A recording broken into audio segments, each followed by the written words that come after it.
Daf Yomi, tractate Bava Metzia, page 92a, top of the page, with the words Umahalech Ose Mase Dami, etc. But a worker who was walking is considered like one who was performing his labor.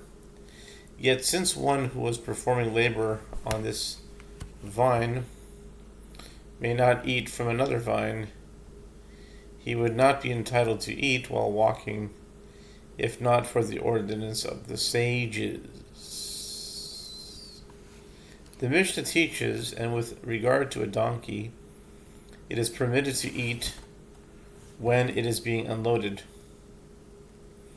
The Gemara is puzzled by this statement. From where can it eat when it is being unloaded? Since the load is being removed from the animal at the time, how can the donkey eat from it? Rather, you should say it may eat until it is unloaded. As long as it is bearing its load, the donkey may eat from the food on its back. The Gemara comments, we learn in the Mishnah that which the sages taught explicitly in a Braita. A donkey and a camel may eat from the load on their backs, provided that the owner of the animal does not take some of the food in his hand and feed them. Mishnah. The Mishnah says, it's new Mishnah, a laborer may eat cucumbers while he works, and this is the halacha even if the amount he eats is equal in value to a dinar, or he may eat dates, and this is the halacha even if the amount he eats is equal in value to a dinar. Only cucumbers and dates? Not anything else? Or maybe they're just examples, but really you can eat anything. Rabbi Elazar Chisma says, a laborer may not eat more than the value of his wages, but the rabbis permit it according to the strict letter of the law. But one teaches a person not to be a glutton and thereby close the opening to other job offers in his face. When people hear of his greed, they will be reluctant to hire him. Gemara. The Talmud says, the statement of the rabbis is identical to the statement of the first Tana. A Mishnah would not repeat the exact same opinion. The Gemara explains the practical difference between them concerns the statement, but one teaches a person not to be a glutton. According to the first Tana, he does not accept the notion that one teaches a person not to be a glutton. According to the rabbis, they do accept this principle that one teaches a person not to be a glutton. If you wish, say, instead, that the practical difference between them concerns a halakha taught by Rav Asi. As Rav Asi says, even if he hired him to harvest only one cluster, the laborer may eat it. And Rav Asi further said, even if he harvested only one cluster, he may eat it.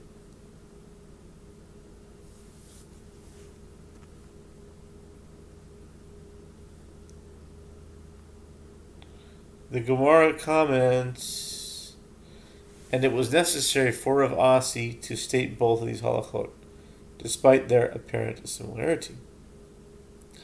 As had he taught us only this first one might have thought that he may eat because there is no other food to place in the homeowner's vessels. As he was hired to harvest only a single cluster, the Torah permits him to eat, and if he is not allowed to eat that cluster, what else is there for him to eat? But if there is produce left over to place in the homeowner's vessels. As in the second case, one might say that he should first place some in the vessels and then out, and then eat. And had Ravasi taught us only this second case, one might have said that the reason he may eat is that ultimately it is possible to fulfill the requirement to place produce in the owner's vessels. In other words, he can eat and still perform the task. But in a situation where ultimately it is not possible to fulfill the task, since if he were to eat the only cluster he was hired to harvest, there would be nothing left for him to do. One might say that he may not eat. Therefore, both halachot are necessary. Both halachot are necessary. Wow.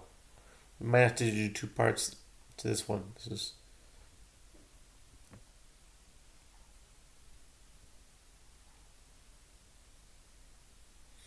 okay. Let's go a few more paragraphs, and we'll do just part 1. The Gemara returns to the dispute of the Mishnah. If you wish, say that the practical difference between the opinions of the first Tana and the rabbis concern halacha taught by Asi, as taught by Rav.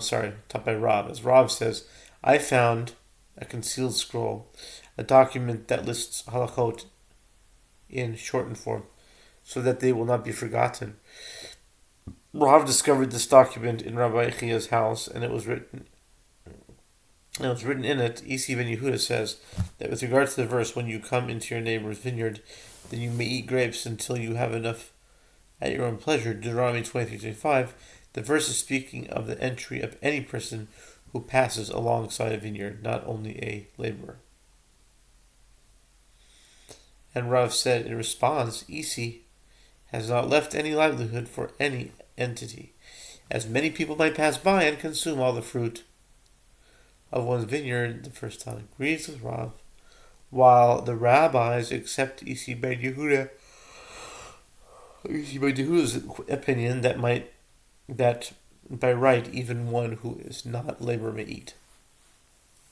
Rav Ashi said, I stated this halacha before of Kahana, and I suggested perhaps Isi ben Yehuda was referring to laborers who perform their labor before the meal.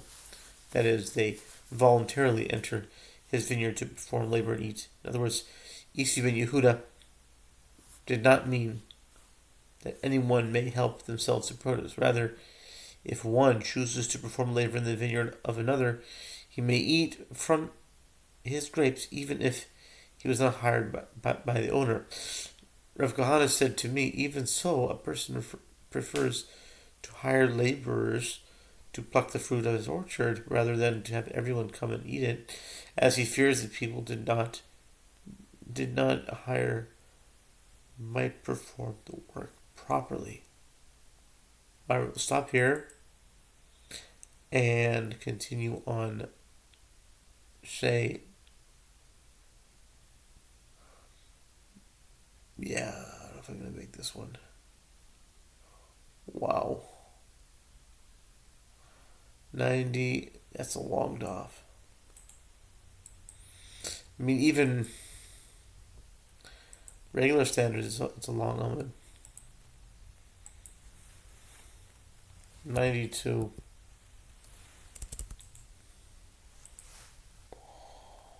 Okay.